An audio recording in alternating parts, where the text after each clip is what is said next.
الحمد لله نحمده ونستعينه ونستغفره ونؤمن به ونتوكل عليه ونعوذ بالله من شرور أنفسنا ومن سيئات أعمالنا من يهده الله فلا مضل له ومن يضلله فلا هادي له ونشهد أن لا إله إلا الله وحده لا شريك له ونشهد أن سيدنا ومولانا وحبيبنا وشفيعنا وسندنا محمد وعلى آله وصحبه وأزواجه وذرياته وبارك وسلم تسليما كثيرا كثيرا. أما بعد فقد قال الله عز وجل قال الله تبارك وتعالى في القرآن المجيد والفرقان الحميد. أعوذ بالله من الشيطان الرجيم. بسم الله الرحمن الرحيم. وقضى ربك ألا تعبدوا إلا إياه وبالوالدين إحسانا إما يبلغن عندك الكبر أحدهما أو كلاهما فلا تقل لهما أف ولا تنهرهما وقل لهما قولا كريما واخفض لهما جناح الذل من الرحمة وقل رب ارحمهما كما ربياني صغيرا. وقال النبي صلى الله عليه وسلم رضا الرب في رضا الوالد وسخط الرب في سخط الوالد أو كما قال صلى الله عليه وسلم صدق الله العظيم وصدق رسوله النبي الكريم ونحن على ذلك من الشاهدين والشاكرين والحمد لله رب العالمين.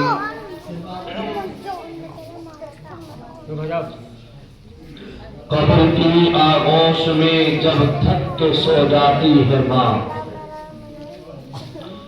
قبر کی آغوش میں جب تھک کے سو جاتی ہے ماں، اس وقت میں کہیں جا کے تھوڑا سا سکون پاتی ہے ماں. واجب احترام علماء اعظام، بزرگان دین، عزیز نوجوانوں، بزرگوں اور معصوم بچوں، پردے کے پیچھے سے سماعت کرنے والی اسلام کی مقدس اور پاکیزہ میری ماں اور بہنوں، چند منٹ کا موقع ہے. اسی چند منٹ میں کچھ کہنے کی جسارت کر رہا ہوں. قرآن مقدس کی 2 آیت کریمہ کی تلاوت کی اور اسی کے ساتھ ساتھ سید کون و مقام تاجدار مدینہ احمد المجتبی محمد المصطفیٰ سب کہیں صلی اللہ علیہ وسلم کی حدیثوں کے ذخیرے میں سے ایک بہت ہی مشہور اور مختصر سے حدیث کا ٹکڑا میں نے آپ کے سامنے تلاوت کیا ہے. اسی کے ضمن میں چند باتیں عرض کرنے کی کوشش کروں گا اور باری تعالی سے دعا کروں گا کہ میرا مولا آج کے اس پروگرام کو اور آپ کا مدرسہ جامعۃ القراءۃ دعوت القراءۃ اور آپ کے محترم صاحب بانی صاحب اللہ رب العزت ان تمام احباب کو اور ان تمام بزرگان دین کو رب کریم اسی طریقے سے دین کے اوپر استقامت نصیب فرما دے اور جس طریقے سے دین کی خدمت کر رہے ہیں میرا مولا اس سے زیادہ کرنے کی توفیق عطا کر دے. اور اسی کے ساتھ ساتھ حضرت قاری قمر الحسن صاحب دامت برکاتہم جو اس مدرسے کے بانی ہیں، اللہ رب العزت سے دعا ہے میرا مولا حضرت والا کو جلد از جلد شفاء کاملہ عاجلہ دائمہ مستمرہ نصیب فرما دے، اور ان ایسے بزرگوں کا سایہ ہم سب کے اوپر دائر قائم و دائم فرما دے۔ میں اپنے ہونہار طلبہ سے یہ گزارش کروں گا کہ جو تھوڑی دیر کا مجھے وقت ملا ہے، تھوڑی دیر متوجہ ہو کر چپ ہو کر کے ذرا بات کو سن لیں گے تو انشاءاللہ العظیم جہاں ہمارے بڑوں کو، ہمارے جوانوں کو اور ہماری مائیں اور بہنوں کو جہاں فائدہ ہوگا، انشاءاللہ العظیم ہمارے ان ہونہار طلبہ کو، ان معصوم بچوں کو بھی انشاءاللہ اس چیز کا فائدہ ہوگا۔ آپ کے مدرسے میں یہ معصوم بچے پڑھنے کے لیے آتے ہیں، یہ مدرسے والے ہمیں کیا تعلیم دیتے ہیں، کیا سبق ہمیں سکھاتے ہیں، اور کیسی تعلیم، کیسی پرورش ہماری کرتے ہیں، کیسی تربیت ہماری کرتے ہیں، اسی کے تعلق سے چند پیغام آپ کی خدمت میں عرض کروں گا۔ رب کریم قرآن و حدیث کی روشنی میں کہنے کی توفیق دے دے۔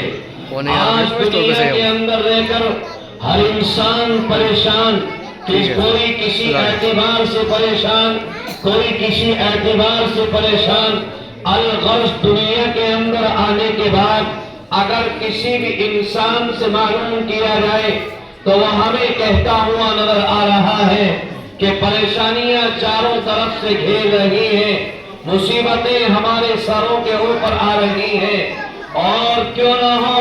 کہ آج دنیا کے اندر آنے کے بعد ہم نے نبی پاک صلی اللہ علیہ وسلم کے دامن کو چھوڑ دیا،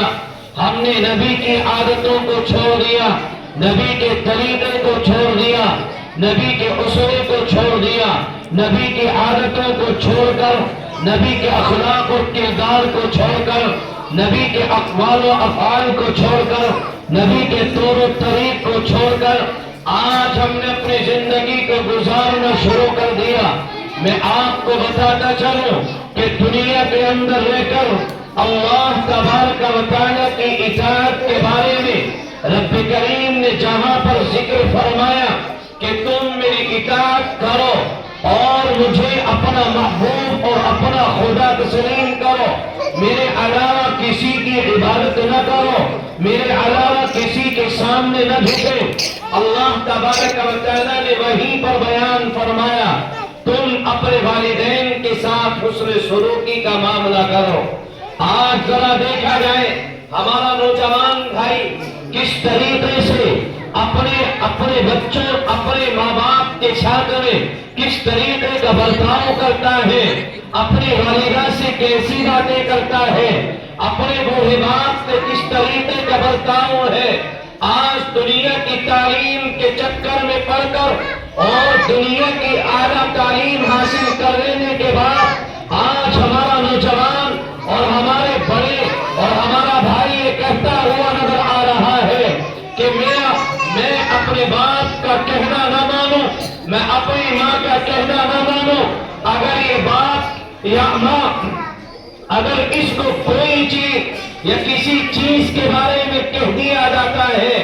تو یہ ان کو ڈانٹتا ہوا نظر آتا ہے، ان کو جھڑکتا ہوا نظر آتا ہے اور ان کے سامنے کہتا ہے کیونکہ ترقی اور ماڈرن زمانے کو اختیار کیے ہوئے ہیں، نبی پاک صلی اللہ علیہ وسلم کی عادت کو چھوڑ کر یہ انسان اپنی زندگی کو گزار رہا ہے، تو یاد رکھو اسی طریقے سے اور اسی نہج پر رہے گا، یہ اپنے والدین کی نافرمانیوں میں یہ دنیا کے اندر بھی مبتلا رہے گا، اور جب اس دنیا سے اس دائیں فانی سے رخصت ہوگا اور دائیں بقا کی طرف کوچ کر جائے گا، میرا رب اعلان کرتا ہے یہ وہاں پر بھی اپنے والدین کے خلاف گواہی دے گا اور وہاں پر یہ بیان کرے گا۔ رب کریم قرآن کا نقشہ بیان کرتا ہے اور قرآن کی آیت کریمہ بنا کر کے پیش کرتا ہے، کل قیامت کے میدان میں اگر ان معصوم بچوں نے اپنی بدعمالیوں کی وجہ سے اور اپنے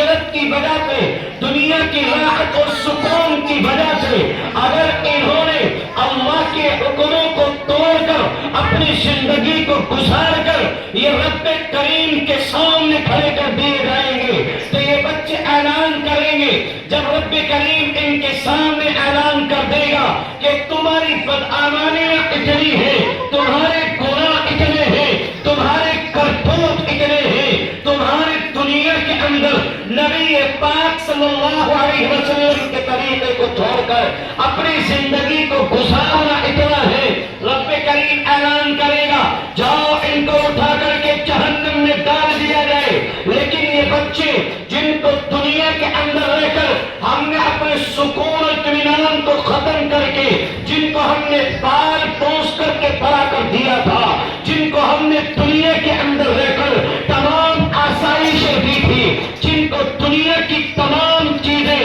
ہم نے ان کے لیے عطا کر دی گئی تھی، یہی بچے کل قیامت کے میدان میں کھڑے ہوں گے اور یہ اعلان کریں گے قالوا ربنا انا اطعنا سادتنا وكبراءنا فاضلونا السبيل.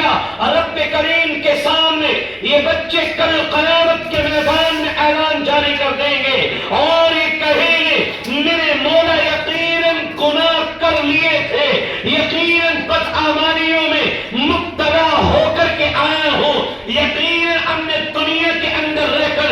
رب تیری اطاعت کو چھوڑ دیا تھا، تیرے حکموں کو توڑ دیا تھا، تیرے نبی کی سنت کو چھوڑ دیا تھا، تیرے نبی کی عادتوں کو چھوڑ دیا تھا، تیرے نبی کے اخلاق کو چھوڑ دیا تھا، تیرے نبی کے اقوال و افعال کو چھوڑ دیا تھا، تیرے نبی کے طریقے کو چھوڑ دیا تھا. لیکن اس کے ذمہ دار کون ہے؟ رب اعلان کر رہا ہے کل قیامت کے میدان میں آج دنیا کی مصیبتیں ان بچوں کی خاطر جھیلنے والوں ذرا کان کھول کر کے سن لینا. ہم اپنے بچوں کو بہترین اسکول میں کالج کے اندر پڑھاتے ہیں لیکن نبی کی سنت نہیں سکھاتے، نبی کی عادت نہیں سکھاتے، ہم نبی کا قرآن نہیں سکھاتے، اللہ کے احکام نہیں سکھاتے، نبی کا طریقہ نہیں سکھاتے، نبی کی عادتیں نہیں سکھاتے، نبی کے اخلاق و کردار نہیں سکھاتے تو یہ بچے کل قیامت کے میدان میں اعلان کریں گے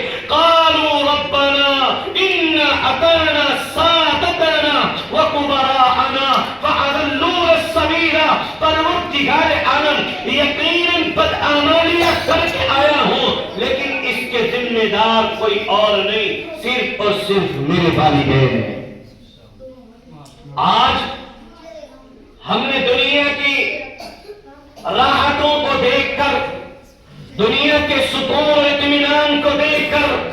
ہم نے ان بچوں کو جہنم کے گڈھوں میں ڈال دیا لیکن ہمارے دلوں پر احساس تک جاری نہیں ہوا. آج اپنے آپ کو ماڈل کہنے والوں ذرا کان کھول کر کے سن لیجیے، کوئی عالم آپ کو منع نہیں کرے گا کہ آپ دنیا کی تعلیم نہ دیں، بلکہ یوں کہا جائے گا کہ آپ اپنے بچوں کو دنیا کی تعلیم حاصل کریں، یہاں تک کہ آپ اپنے بچوں کو ڈاکٹر، انجینئر، پروفیسر، گریجویٹ یا کوئی اور دوسری چیزیں، یا آپ اپنے بچوں کو کچھ بھی بنانا چاہتے ہیں آپ بنائیے، لیکن آپ کے لیے تعلیم اور پہلا سبق یہ ہوگا کہ آپ اپنے بچوں کو سب سے پہلے مسلمان بنائیے، ان کو نبی کا عاشق بنائیے، نبی کے پیسے وابستہ سکھائیے، نبی کا دین سکھائیے، نبی کے اوپر نازل ہونے والا قرآن سکھائیے، نبی کے احکام سکھائیے، نبی کا طریقہ سکھائیے، نبی کی عادت اور اخلاق سکھائیے، نبی کے کردار سکھائیے، نبی کا اقوال و افعال سنائیے. میں آپ سے لمبی گفتگو نہ کروں بلکہ ایک نبی پاک صلی اللہ علیہ وسلم کو نام جو نبی پاک علیہ السلام کو کفار و مشرکین جس نام سے یاد کرتے تھے، حالانکہ کفار تھے، مشرک تھے، یہاں تک کہ جب نبی پاک علیہ السلام نے کہا لوگوں تم لا الہ الا اللہ کہہ دو تم کامیاب ہو جاؤ گے، اس وقت میں تمام کے تمام دشمن نبی پاک علیہ السلام کے ہیں، یہ کائنات کے اور یہ زمین کے خطے دیکھ رہے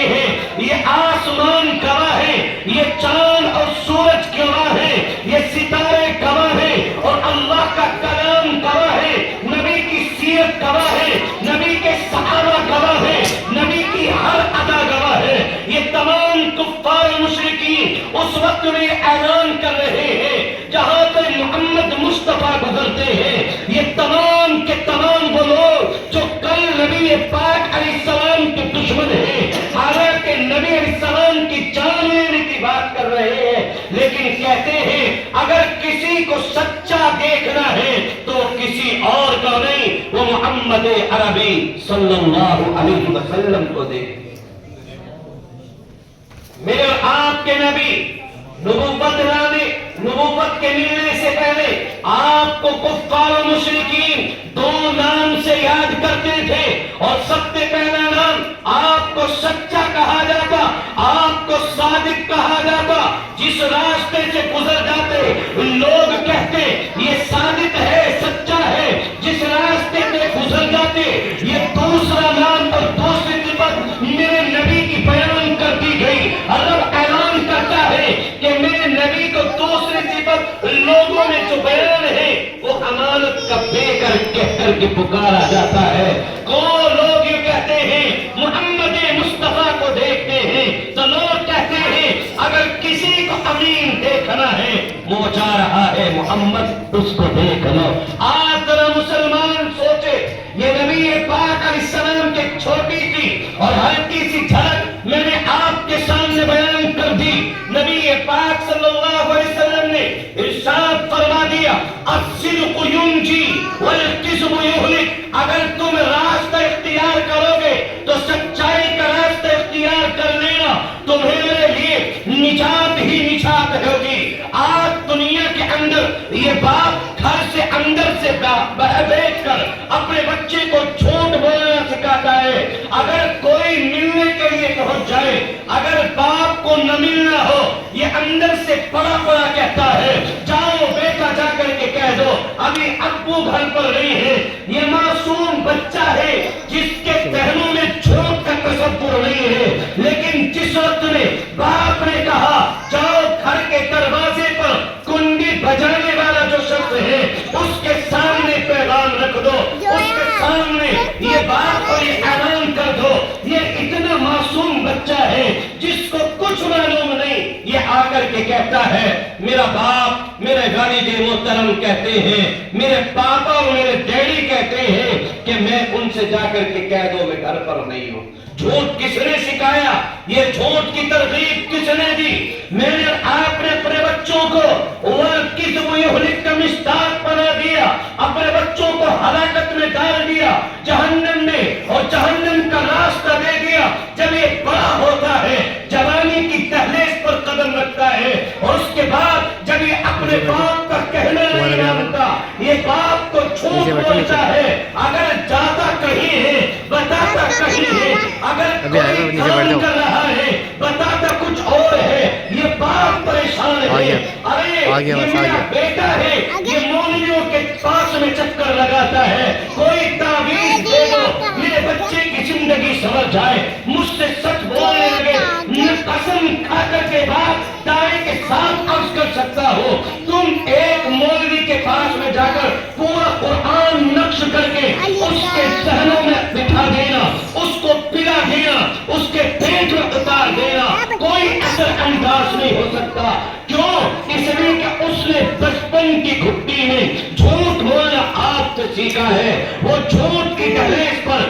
وہ لانے والے آپ ہیں، وہ جھوٹ کو پلانے والے وہ آپ ہیں، سچائی سے دور کرنے والے وہی باپ ہے جو آج مولویوں کے چکر کاٹتا ہے، اور نوجوان بڑا ہو کر کے یہ اتنا عیار اور اتنا مکار ہو جاتا ہے، اتنا فحاش اور بدکار ہو جاتا ہے کہ یہ اپنے والدین کو کچھ بھی نہیں سمجھتا ہے۔ جبکہ رب اعلان کرتا ہے تم دنیا کے اندر رہ کر اگر تم میری اطاعت کر رہے ہو، مجھے رب تسلیم کر رہے ہو، تو تمہاری ذمہ داری ہے کہ تم اپنے والدین کے ساتھ حسن سلوکی کا معاملہ کرنا۔ آج کیا ہوا؟ صورتحال آگے بڑھی، ایک قدم اور آگے رکھتے ہیں۔ حضرت نبی اکرم صلی اللہ علیہ وسلم سے ایک صحابی نے آ کر کے کہا تھا، یہ نوجوانوں کے لیے خاص طور پر پیغام ہے، ذرا کان کھول کر کے سن لینا۔ آج اپنے ماں باپ کے ساتھ میں اور ان کے ساتھ میں بدتمیزیاں کرنے والوں اور ان کو برا بھلا کہنے والوں، یہ میری ماں اور بہنیں بھی سن رہی ہیں، وہ بھی ذرا کان کو کھول کر کے سن لینا کہ آج اپنے ماں باپ کو کچھ نہ سمجھنا، ان کو حقیر سمجھ لینا۔ یہ جوانی کی دہلیز پر قدم رکھنے کے بعد اور یہ اپنے جوانی کی مدہوشیوں میں اور جوانی کے نشے میں چور ہو کر یہ اپنے باپ کو کوئی عظمت نہیں دیتا، ان کی کوئی تعظیم نہیں کرتا، ان کو کوئی حیثیت اور ان کو کوئی کسی بھی طریقے سے محترم نہیں سمجھتا، تو پھر یاد رکھیں میرے اور آپ کے نبی کے سامنے ایک صحابی رسول آ گئے اور آ کر کے عرض کیا رسول اللہ میں دنیا کے اندر یہ کام کرنا چاہتا ہوں، آپ نے ارشاد فرمایا بتاؤ کیا کام کرنا چاہتے ہو؟ صحابی رسول عرض کرتے ہیں یا رسول اللہ میں یہ کام کرنا چاہتا ہوں، میرے ماں باپ کا جو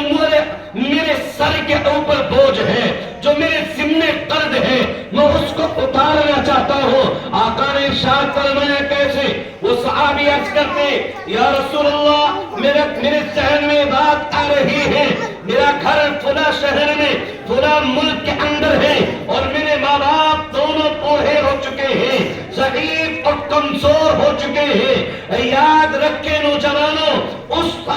صحابی عرض کرتے ہیں میرے ذہن میں آ رہا ہے کہ میں ایک پلڑا لے لوں، یہ پلڑا میں آپ کے لیے لفظ استعمال کر رہا ہوں، ترازو کا استعمال کر لیا جائے اور ایک پلڑے میں اپنے والد کو بٹھاؤں، ایک پلڑے میں اپنی والدہ کو بٹھاؤں اور اپنے شہر سے چلوں، اور شہر سے چلنے کے بعد نبی پاک علیہ السلام آپ کے محبوب وطن مکہ المکرمہ میں پہنچوں، اللہ کے گھر اور اللہ رب العزت کے گھر میں جا کر میں 7 چکر لگاؤں، یعنی میں طواف کروں اور اپنے والدین کو طواف کروں، میں صفا اور مروہ پر دوڑوں۔ آقا میرے ذہن میں آ رہا ہے وہ ترازو اپنے کاندھوں پر اٹھاؤ رکھوں اور پھر اس کے بعد میں میدان عرفات میں جاؤں، میں شیطان کی جا کر کے رمی اور جمرات کروں اور دیگر تمام ارکان حج کو وہ صحابی بیان کرتے ہیں۔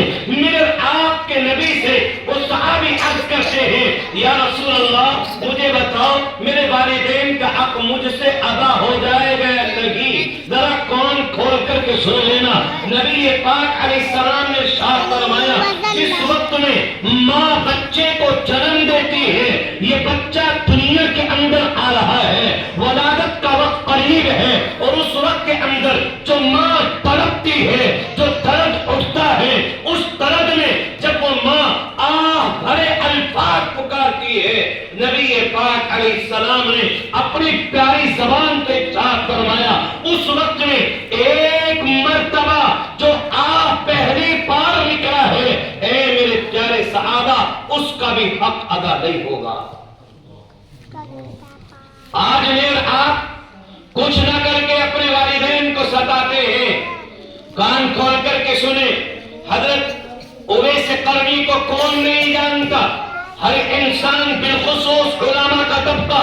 پڑھے لکھے لوگ، وہ لوگ جو تعلیموں میں بیٹھنے والے ہیں، وہ حضرت اویس قرنی کے نام سے دنیا والے دنیا کی تاریخ دیکھ رہی ہے۔ صحابی رسول ہو سکتے تھے، اللہ کے نبی کا دیدار کر سکتے تھے، لیکن ہوا یہ کہ جس وقت میں یہ قرن سے قافلہ چلا مدینہ المنورہ کے اندر پہنچنا چاہ رہے تھے، نبی پاک صلی اللہ علیہ وسلم کے دامن اقدس میں آنا چاہتے تھے، آپ کی خدمت میں آنا چاہتے تھے، آپ کو دیکھ کر صحابی کے مقام کو حاصل کرنا چاہتے تھے۔ صحابی کا مقام کیسا مقام ہے جس کو رب اعلان کرتا ہے رضی اللہ عنہم ورضوا عنہ، صحابی کے بارے میں اعلان کیا جا رہا ہے اللہ ان سے راضی، وہ اللہ سے راضی ہیں۔ اس مقام کو حاصل کرنے کے لیے نبی پاک علیہ السلام کی خدمت میں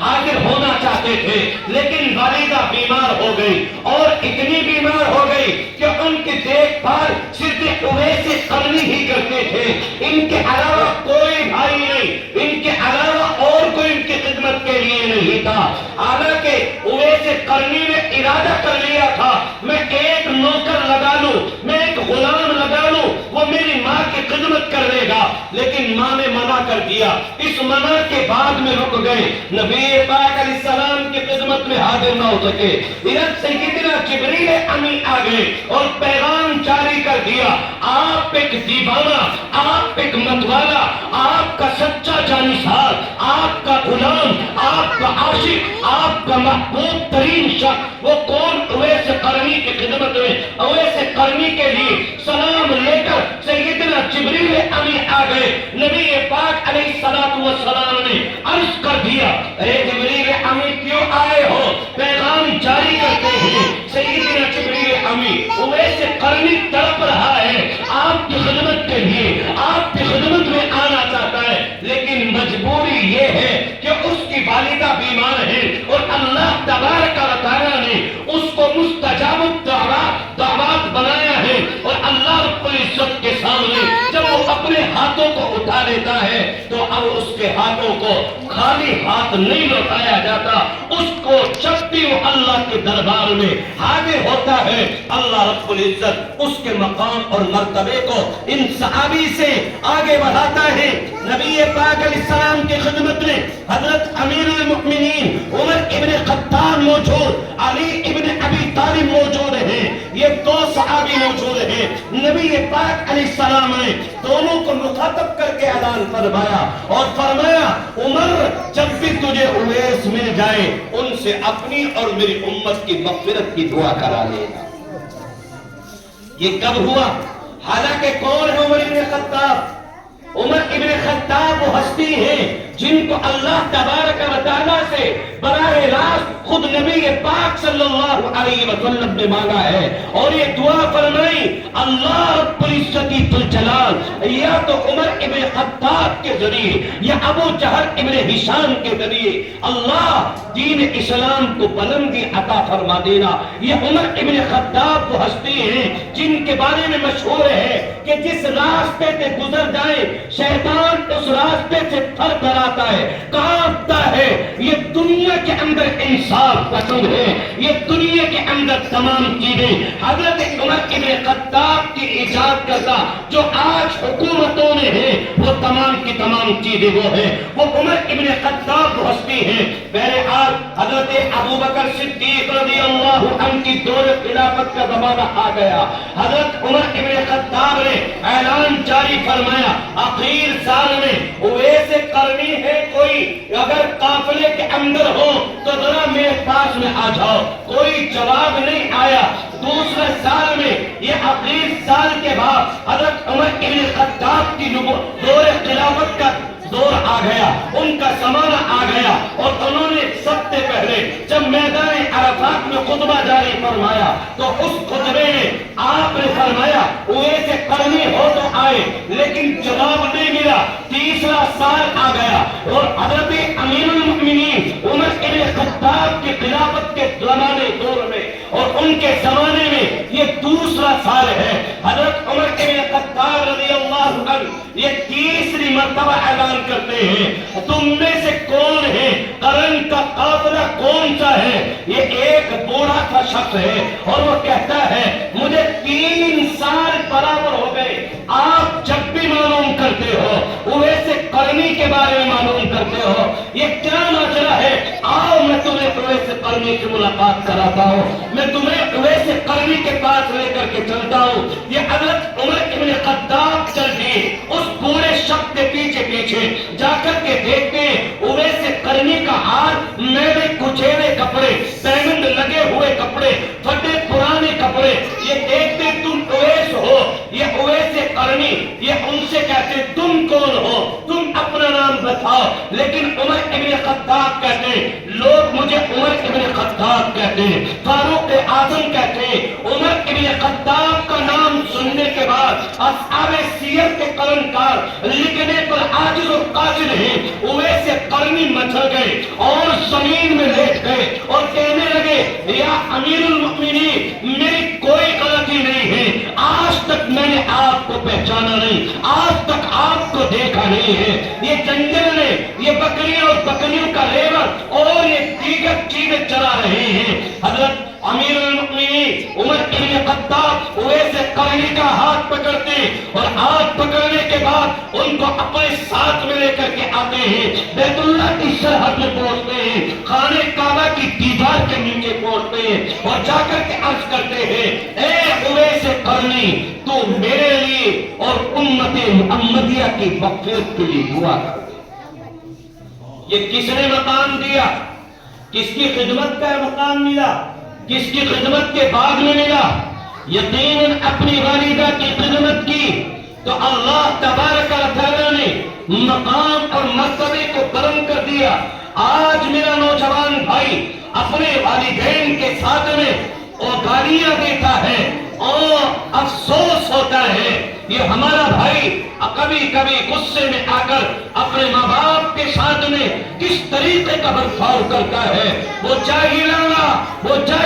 حرکت کرتا ہے، جس کو میرے نبی نے منع فرمایا ہے، جس کو میرے نبی نے منع فرمایا ہے، جو میرے نبی کے طریقے کے خلاف ہے۔ تو یہ طریقہ کہاں سے آیا ہے؟ یہ نبی علیہ السلام کا طریقہ نہیں ہے۔ نبی پاک علیہ السلام کے پاس میں وقت زیادہ ہو رہا ہے، اس لیے بس میں اخیر گفتگو کر کے اپنی بات کو ختم کرتا ہوں۔ نبی پاک علیہ السلام کے پاس ایک صحابی رسول آئے اور آ کر کے عرض کیا، یا رسول اللہ، اگر دنیا کے اندر مجھے دیکھنا ہے کہ رب مجھ سے راضی ہے یا رب مجھ سے ناراض ہے، بڑی بات آپ کے درمیان میں چھوڑ کر کے رخصت ہو رہا ہوں۔ نبی پاک علیہ السلام سے وہ صحابی عرض کرتے، رسول اللہ، اگر کوئی انسان یہ دیکھنا چاہے رب مجھ سے راضی ہے یا رب مجھ سے ناراض ہے تو دنیا میں کیسے پتا چلے گا؟ نبی پاک علیہ السلام نے ارشاد فرمایا،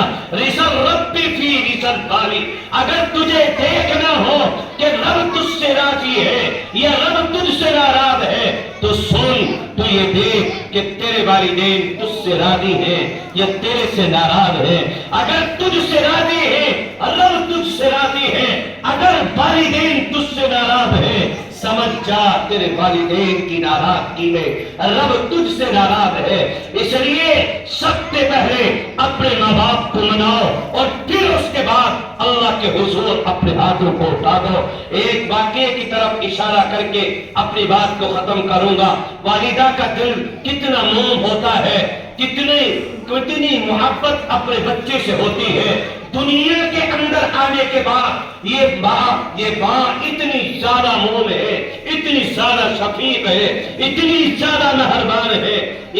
حضرت امام مالک ابن دینار کے دور میں ایک واقعہ سامنے آیا۔ مالک ابن دینار بیٹھے ہوئے ہیں اور بیٹھے بیٹھے ایک نوجوان آیا۔ آنے کے بعد اس نے رو کر کے کہا، حضرت مجھ سے بڑی غلطی ہو گئی، حضرت میرے سے بڑی غلطی ہو گئی، اور لوگوں جانتے ہو حج کا موسم چل رہا ہے، اللہ رب العزت کے یہ نیک بندے مالک ابن دینار اس سے پوچھتے ہیں، کون سا گناہ کر لیا بھائی؟ اب تو تم حج کرنے کے لیے آئے ہو، بیت اللہ میں چلے جاؤ، اللہ تمہارے گناہوں کو معاف کر دے گا۔ نبی پاک علیہ السلام نے ارشاد فرمایا، جو انسان اللہ کی رضا کے لیے حج یا عمرہ کر لے وہ ایسا ہے جیسے اس نے آج ہی اپنی ماں کے پیٹ سے جنم لیا ہے، یعنی اس کے گناہ بالکل صاف، بشرطے کہ اللہ کے لیے ہو، اللہ کے خوشنودی کے لیے ہو،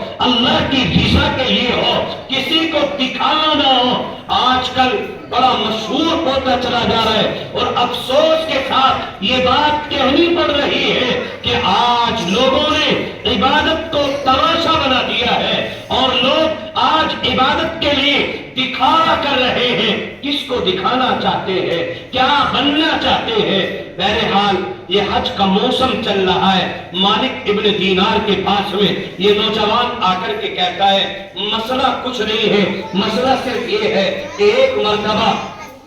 7 یا 8 سال پہلے میں اپنے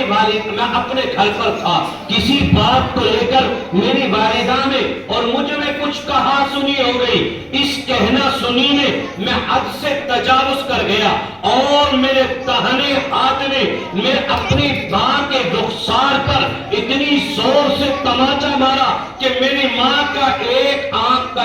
یہ آنکھ باہر نکل کر کے آ گئی۔ مالک ابن دینار فوراً اپنی جگہ سے اٹھے اور بھگ لیے، دور بھگ لیے اور یہ پیچھے پیچھے دوڑنے لگا. مالک ابن دینار سے کہتے رکو. نبی پاک علیہ السلام کا وہ فرمان مبارک, نبی پاک علیہ السلام تو فرمان مبارک یہ مالک ابن دینار سناتے ہیں. جو انسان دنیا کے اندر اپنے والدین کا نافرمان ہو اس کے اوپر جلدی سے عذاب کو مسلط کر دیا جائے گا. نبی پاک علیہ السلام نے دو جملے ارشاد فرمائے, عذاب میں ان دو انسانوں کے لیے تاخیر نہیں کی جائے گی. آپ نے ارشاد فرمایا جو انسان اپنے والدین کے ساتھ بدتمیزی کرتا ہو اس کے اوپر عذاب کو دینے میں اللہ کی طرف سے کوئی تاخیر نہیں کی جائے گی. دنیا کے اندر ہی اس کے اوپر عذاب کو مسلط کیا جائے گا.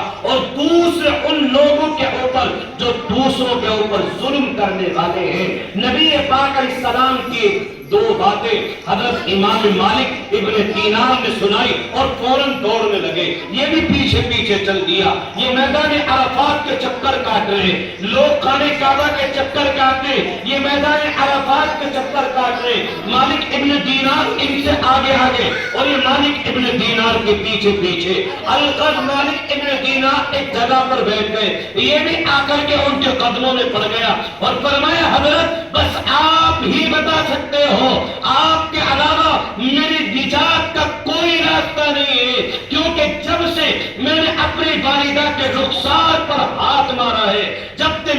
میری وجہ سے میری ماں کے چہرے پر نقط پیدا ہوا ہے, اس دن سے لے کر آج تک 7 یا 8 سال ہو گئے. جب بھی میں حج کرتا ہوں, جب بھی میں خانہ کعبہ کا طواف کرتا ہوں, جب بھی میں ربیع اور جمرات کرتا ہوں, جب بھی میں صفا اور مروہ پر دوڑتا ہوں, ایک غیب سے آواز آتی ہے, میرا نام لے کر کے پکارا جاتا ہے اور کہا جاتا ہے تیرا حج کوئی قبول نہیں ہے. تو کتنے طواف کرتے رہنا, تیرا کوئی طواف قبول نہیں ہے. نام لے کر کے پکارا جاتا ہے, کوئی طواف قبول نہیں ہے, کوئی صفا اور مروہ پر دوڑ قبول نہیں ہے. اللہ کے نیک بندو, آپ ہی میرے لیے کوئی پیغام سنا دو, میری نجات کا راستہ بتا دو. مالک ابن دینار یہ اللہ کے نیک بندے ہیں, یہ عرض کرتے ہیں یہ بتا تیری والدہ زندہ ہے یا اس دار فانی سے رخصت ہو گئی ہے.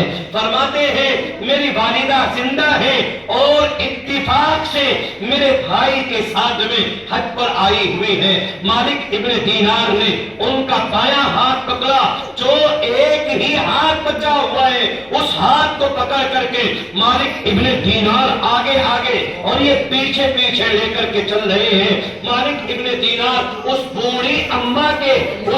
اماں کے خیمے کے باہر پہنچے اور جا کر کے کہا اماں, ان کا نام لے کر کے کہا امی جان, یہ اماں کا لفظ استعمال فرمایا اور اس کے بعد فرمایا میں تمہارا بیٹا ہوں. یہ اندھی ماں ہے, ذرا غور کرو نوجوانوں, اپنے دلوں پر ہاتھ رکھو. یہ اندھی ماں یہ اپنے ایک آنکھ تو اس بیٹے نے کھو دی ہے اور دوسری آنکھ سے بہت کم دکھائی دیتا ہے. یہ گرتی پڑتی یہ خیمے سے باہر آتی ہے اور اس آواز والے سے کہتی ہے بیٹا تم کہاں تھے, اتنے سال ہو گئے تم کہاں تھے. مالک ابن دینار کہتے کون سا بیٹا, کس کا بیٹا. یہ امام مالک ابن دینار سے یہ پوری اماں کہتی ہے ایک میرا بیٹا تھا, وہ کچھ کہا سنی ہو گئی. حالانکہ دیکھو اس بیٹے نے کتنی ناپاک حرکت کی ہے, لیکن اس ناپاک حرکت کو بتایا نہیں. فرمایا میرا ایک بیٹا تھا, اس بیٹے نے مجھ سے کچھ کہا سنی ہو گئی. اور یہ بیٹا تجھے آنکھ دکھائی دے رہی ہے نا, جو آنکھ باہر نکل چکی تھی یہ اسی کے تھپڑ کی وجہ سے نکل گئی تھی. مالک ابن دینار فوراً غصے میں ہو گئے اور کہنے لگے لعنت ہے جو ایسے شخص کے اوپر, وہ تو ملعون ہے. لیکن یہ ماں تڑپ گئی اور اس وقت میں کہتی ہے نہ بیٹا, وہ میرا بیٹا ہے, میرا بچہ ہے, وہ میرا معصوم ہے, اس سے غلطی ہو گئی, کوئی بات نہیں. غصہ آ گیا, جوانی تھی, یہ خون جوش مار گیا. یہ ماں کی ممتا ہے. جب امام مالک ابن دینار نے دیکھا ماحول بالکل گرم ہے، رحمت اس وقت میں جوش میں ہے، تو فوراً اس بیٹے کے ہاتھ کو ادھر کیا اور فرمایا لو یہ تمہارا بیٹا ہے۔ یہ ماں اتنی زیادہ محبت بھری نگاہوں سے دیکھتی ہے، یہ اپنے ہاتھ پھیرتی ہے، اس بچے کو پیار کرتی ہے، ارے میرا بیٹا پتلا ہو گیا، حالانکہ دکھائی نہیں دے رہا ہے، حالانکہ اس ماں کو دکھائی نہیں دے رہا ہے، اس کے باوجود کہتی ہے تو